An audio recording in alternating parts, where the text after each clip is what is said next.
Hello my snacks, welcome back. My name is Jack. Today's videos are a bundle of stories relating to just bad relationship scenarios. All of them have their own updates, so let's dive straight into it. Beginning in True Off My Chest, I found tickets for a cruise that my boyfriend got me. This gift has cemented for me that this relationship is over. I know how it sounds. Hey babe, I spent all this money for you. But I wanted to go to the Maldives. You're done with, you're fired somehow. Yep, I'm your boss now. I assure you though, it's not like that. Beginning in mid-October, I need to get this out without getting pushback from family and friends who think his gift is romantic, so I'm using a throwaway. My birthday is coming up in a few months, and 3 days ago, I found out what my birthday present was, which are tickets to a cruise. His sister spilled the news, thinking I would be excited. And I'm not. We live together, and I found the gift and know it's for me. I sound so ungrateful, but I'm not. This gift just proves to me that things will never change. See, the first thing is, this gift isn't for me. I do not like cruises because I get really bad seasickness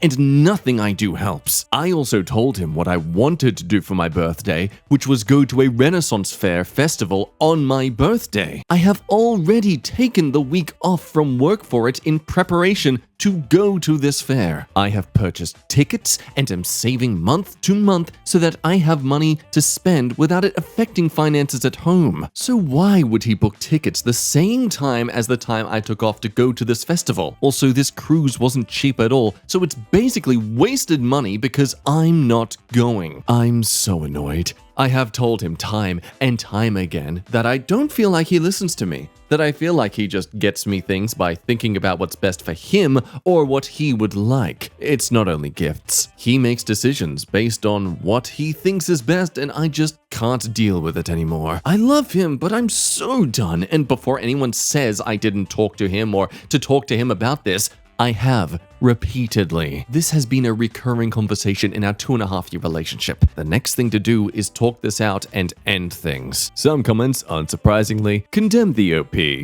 He went out of his way to spend extra money for you on something you never said you wanted, and you're not going ahead and accepting it?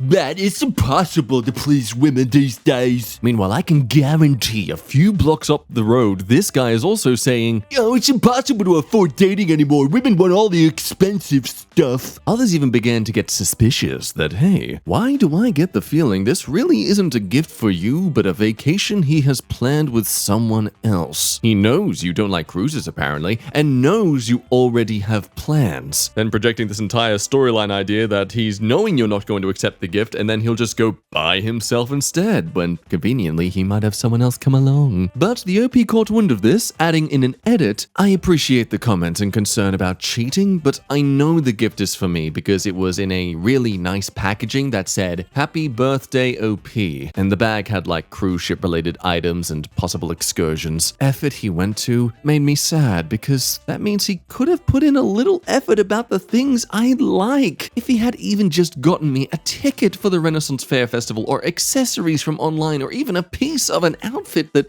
had to do with the Renaissance Fair, it would have made my entire month. It would have meant that he listened and got me something that interested me. I'm talking to him tonight, and I'm not even annoyed anymore. I feel nothing about this. Ooh, that's the worst state of feeling to be towards someone. Rory's not even gonna have a leg to stand on. She's done. So about 4 days later, how do you think a man who clearly wants things to go his way by almost any means necessary are fair to being broken up with? So the day I wrote my original post is the day I ended things with my ex. When he came home, I basically said I found the tickets for the cruise and I asked him who they were for. He said they were for me for my birthday, and I ruined the surprise. I asked him, why did he get me tickets for a cruise when he knows that I get seasick, and also when he knows that I have been preparing for a Ren Fair festival for a couple of months? And here's the kicker. He said that he always liked cruises when he went on them, and he thought that I could push through it with patches or some other remedy because it was a really expensive cruise. He continued talking, but to be honest, I spaced out because I realized just how much this man didn't care about me. He bought cruise tickets completely disregarding what I had planned, how I would feel, feel and what I wanted to do, all because he liked them. Screw my birthday. Screw what I want. Screw how sick I get. He likes cruises, so we should do that. I think he realized I wasn't speaking or excited because he asked me what was wrong, and I broke up with him. He was shocked and angry, and he asked why. Now, this isn't the exact wording, but I said something like, "It's because I have realized how much you really don't care about me and that you're always willing to put your wants over mine every time it suits you, even on my birthday." Well, he started to argue and wanted to talk about it, but I was just numb and went to bed on the couch. After 2 hours of trying to speak to me, he left me alone. Are you sure? Yes, I'm breaking up with you. Are you sure? Yes. Are you sure? Yes. Are you sure? Yes. Are you Go to bed. I woke up the next day and got ready for work. I oddly felt fine, and he wanted to talk, but I just said I'm done. And if he wanted to talk about the apartment or what we would do about the lease or anything regarding the end of the relationship, I'm okay with that. I told him I'm not changing my mind about this, and for me, this relationship is done and I just want to split amicably. Now, while I was at work that day, I had free time and I wrote down every instance I could remember just in the last 6 months of him choosing his wants or needs over mine. It was nearly 3 pages, front to back, and I didn't even realize how much I let go of because he didn't want to do it. When I went home and he tried to talk again, I gave him the list and I explained what it was. He left me alone for the rest of the second night. Now, he's still not accepting the breakup. He wants to do couples therapy now or even go on a break because he realizes how much he has done, but nope, I'm not doing it. I'm not trying to be mean or harsh to him, but I don't want to give him false hope. I also feel weirdly okay, but also numb at the same time. What I have to deal with now is breaking the lease, which he isn't willing to do because he thinks we can move past this. So I'm going to talk to the leasing office and see my options. At least I have my birthday to look forward to as I deal with a relationship ending and having to find a new place to live. Now, some comments who weren't really here for the original post Are a bit skeptical. I mean, tickets on a cruise for your birthday. Maybe he just didn't know about all these things you apparently were always getting dismissed from him? I mean, are you one to speak up the moment it happens, or do you have a hesitancy to fawn for whatever he suggests instead because you have a habit of wanting to make others happy? The point I bring up is in the original story. She says, I have told him time and time again that I don't feel like he listens to me. Now, that's not technically the same as I feel like he doesn't do the things I want to do. because when you suggest something and he suggests something else, he is technically listening to you. He's just suggesting an alternative and hoping you agree with his alternative. I'm not saying the breakup isn't justified, But I feel like there is some valid thought there. what do you think, though? I might be too enveloped by a lot of people's to criticize the OP because she didn't take a free cruise. I just know from my personal experience of working with people where they'd ask for my suggestion on something and then they make their own suggestion, and it came to a point where I'm like, okay, no matter what I say, you're clearly going to go with your option. Even though you are listening to me, you're hearing out what I think. You still have a habit of just bringing up your own idea and like, why bother asking for my opinion if you're never going to ever agree with or at least compromise on mine? So I wonder if maybe the OP is being a bit the same in this relationship. Well, ex-relationship. But let me know what you think, though. Do you think she's totally legit to have done this, or you think that she should have given a bit more leeway and maybe there was some communication that she was actually lacking despite her thinking otherwise? For now, let's move over to a man's laughable attempt to be romantic for an anniversary. So I met my boyfriend on Tinder in the beginning of my freshman year of college. I was a very naive 18-year-old. I've been on dates, but I'd never been in a relationship and I hadn't even had my first kiss yet. I was pretty miserable my first couple of weeks after moving in, and so I got Tinder. And there I matched with a bunch of guys who went to my school. One of them thought, hey, he's pretty attractive. He was a junior and a brother in a good but notorious frat. He told me to come to his frat's party. So I went with some girls I'd met at orientation. There he took me upstairs and we made out, but I think he could tell I was very inexperienced, so nothing more happened. I pretty much fell in love with him, even though we'd said about 3 words to each other. I didn't see him until a couple of weeks later when he invited me to a party he was throwing. I was expecting us to at least hook up, but when we got there, he was clearly with another girl, and there were tons of other random girls who I assume he was also hooking up with. Now, I was naive, but not an idiot. So I forced myself to get over it, and I didn't see him until my spring semester, when I drank too much and he ended up at my dorm and I lost my virginity to him. I didn't see him again until fall semester of my sophomore year. We hooked up the first week we were back on campus. I still didn't catch feelings again though, until we started to hook up regularly every week. Ah, man's already off to a flying start in the good books. All this time he had that you were keen in giving the green light to hook up, but he decides not to do so.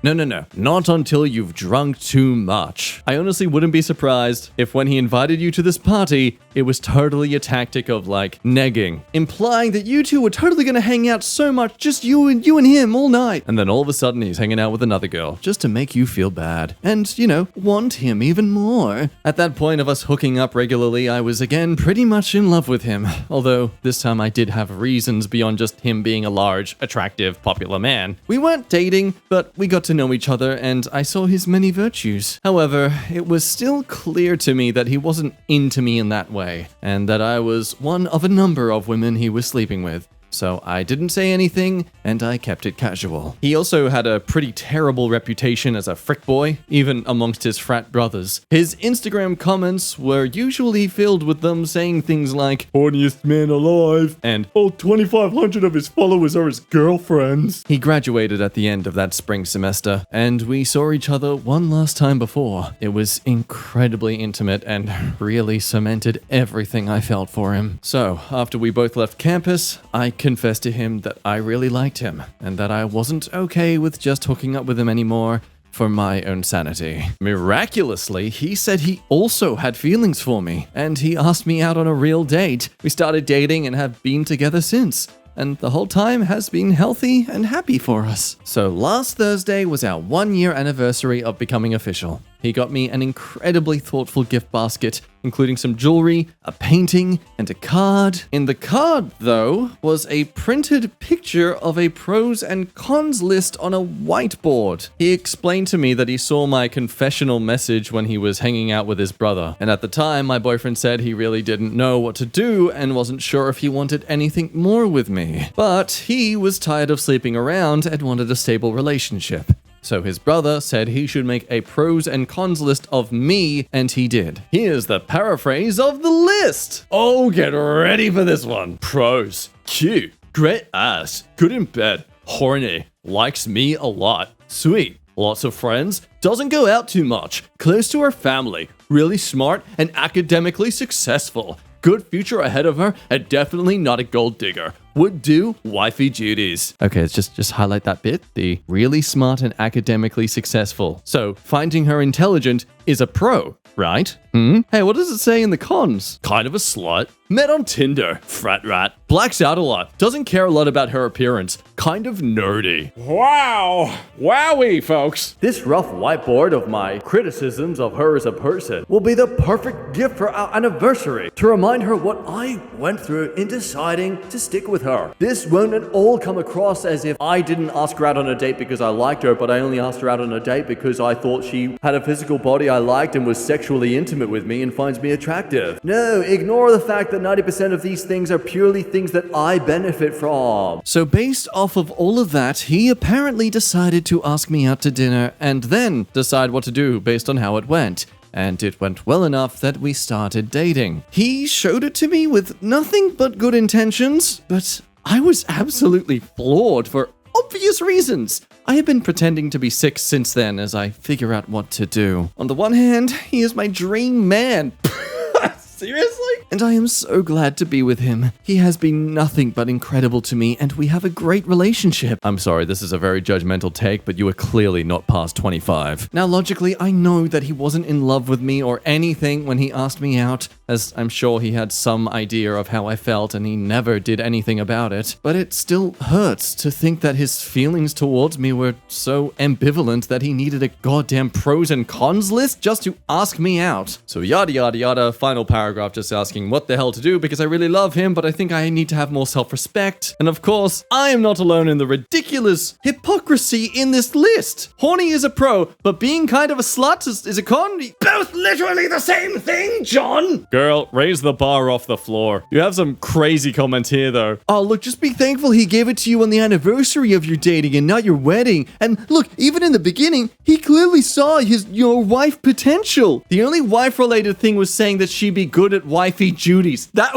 Yeah, she was good at chores. See, I think ahead. I think about long-term relationships, and she'd be good at washing dishes and cleaning my underwear. Oh, wow, what an aspirational partner. Now, okay, let's not get too much on one side about this issue. There's a lot of relevant comments that help dive into a bit of their thought patterns here. Now, when the OP has been asked about receiving a degrading list for her anniversary gift, she does sort of defend him. Look, he can definitely be kind of an idiot at times. From his explanation, it seemed that he wanted to show how far we've come, from just drunkenly hooking up to being in both of our first serious relationship, planning for a long-term future together. And this was the only picture he had, and also it showed how much we've both grown. He also thought it was funny that he'd needed to make a pros and cons list, and now, here we are, being so committed to each other. Also, I didn't mention his virtues because it didn't seem that relevant to the issue at hand, but he has legitimately been a great boyfriend, and he is a great man in general. He's very supportive of everyone around him. He always compliments me and buys me flowers and gifts, and he's never hesitated to drop everything to help me out,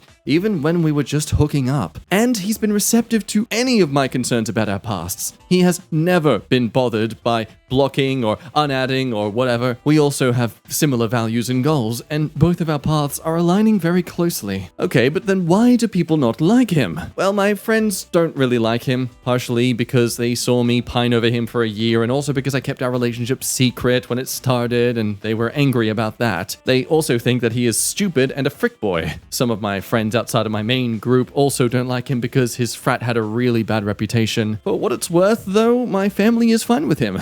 I just don't really speak to them about this kind of stuff. Now, personally, this statement about him being a frick boy feels like a bit of a cop-out, similar to calling a woman a slut just because she sleeps around and enjoys doing so. Granted, many frick boys can be people who actually take advantage of people and stuff. I mean, let's be real, he kind of took advantage. No, not kind of. He did take advantage of you when you were in a drunk state. But I guess there's that other argument. Were you in a completely inebriated state, or were you in that drunken state where you didn't really care, or, you know, you kind of just jumped on him because you didn't have that social anxiety that normally comes when you're sober in the moment. And don't get me wrong, not blaming her for anything, I'm just looking at all the facts in this whole situation. Because I can understand where she's coming from with the explanation on his behavior. Considering he's clearly surrounded by this culture that, hey, sleeping around, that's just what a young lad does. Got to experience it in college because that's the prime time to do it. His friends even seem to egg him on in this sort of lifestyle. And now here he is experiencing what it's like to actually be intimate with someone you love?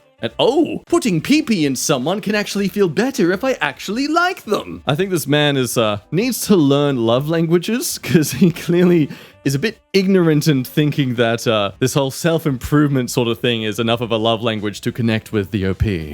And it is just a day later that the OP does come back with an update to actually clarify on some of these things, especially the night of, where he allegedly took advantage of her. Firstly, no, he isn't the only man I've ever been with. I did lose my virginity to him, but I've been with plenty of men other than him after that. As in, she did be a bit of a frick boy herself. 2, no, he didn't take advantage of me the first time we slept together. I was drunk, but not blacked out, and I'm the one who told him to come over. I consented, and I enjoyed it, and continued talking to him afterwards. 3, no, I don't have any STDs. I get regularly tested, and he's never given me anything, even though we often didn't use protection when we were just hooking up, including the first time. So now for the actual update. Everyone's comments were a real wake-up call. I did already realize, at least somewhat, that the entire time we'd known each other before dating, he had treated me like crap. But I justified being with him by saying that he changed because I'd won him. Oh, of course you thought that. But the pros and cons list made me realize really just how little he thought of me. And giving it to me made me think that he still felt the same way towards me. It also made me realize that in his mind, he was settling for me, and that he probably only really liked me for the things I did for him. I also realized that although that was fine for a little, He is really hot, to be honest. I definitely didn't want to have kids or spend the rest of my life with a man who didn't actually like or respect me. You notice how every single time she starts to try and compliment him, it's purely on his physical looks? Yeah, I don't know about you, but it's just kind of ironic. You're accusing this man of not liking you for you, but it seems the only positive things you can say about this guy is that he's hot. Like, that's the only reasons you're with him. Now, I also did make my own list, as some of the comments said, which made me realize how much I was willing to overlook for an attractive man. I would never give it to him, because even though a lot of people seem to think I don't really love him, I do care about him a lot, for some reason, and would never do anything to hurt him. Here is the list. Pros: 6'2". Big, attractive, popular, good job and makes lots of money, close to family, can be sweet, pays for things, submissive. Whoa, okay. Now just compare that pros list with this one. You noticing anything here? See how a majority of it is purely what that person is doing for them that like gives them a life advantage? I mean, yeah, of course that is an attractive trait on someone that, you know, makes life easier for you, but they're not some equipment you attach to yourself in playing a video game to give yourself an advantage. I mean, just comparing the pros list alone makes it clear they are both not good to be in relationships yet. It's that classic case of like, you want all these quality traits in a partner, but you don't seem to display any quality traits that make you worthy of that partner, you know? Cons: NPC, has no hobbies or interests, drinks a lot, clearly doesn't respect me, kind of stupid, not interesting, hardly an intellectual, not well read, don't have a lot to talk about together, friends don't like him, not good in bed. My list made me realize that not only does he kind of have nothing going for him, but being with him also reflects pretty terribly on myself and my values. I'm not really ashamed of myself because I met him when I was 18, but I hope I will not be this shallow of a person for my whole life. So I broke up with him this morning over coffee. He wasn't really upset. It was kind of just like a, damn, okay. He did try to convince me to stay, but I was firm, and we are officially broken up. I blocked him on everything because I have no self-respect when it comes to him, and I have no doubt he would try to booty call me soon if I didn't. The power of the young, horny mind, where you've clearly established he sucks in bed. But if he asked, if he offered, you'd be over there in an instant. My friends are all actually thrilled and hosting a party for me tonight. My family was also pretty relieved. They didn't hate him, but they thought he was really stupid. And I think they're happy I won't be polluting the family lineage with idiocracy on that level. So, thank you everyone for the wake-up call. I guess I will see how adult life without him in it goes. Probably filled with a lot more respect. Yeah, when there's 4 variants of he's got the personality of a cardboard cutout, and 3 variants of he's as sharp as a globe, you know you need to raise your standards. Good for you! Online consensus seems to agree that while he definitely seems like a silly frat boy, she's also not exactly the most emotionally mature person herself. Like, she's constantly seeming to contradict what makes him a valuable guy, but then also saying that those traits make him a valuable guy? I think we're gonna have to put this under the case of rose-colored glasses and being too horny to see clearly. Either way, I think it's healthy on her end to have made the pros and cons list that, you know, helped make her realize that she too was being rather shallow in her pursuit of him. But unlike him, she actually took the right step forward in ending the relationship because it was clearly starting from very insincere grounds. So good on you, madam. Will probably take him another 5 or 6 years, though, to learn that sort of thing. Hopefully by then he can learn a hobby or 2 as well. Anyway, that's it for today's rambles. Hope you had some fun, and I'll see you next time. Bye-bye.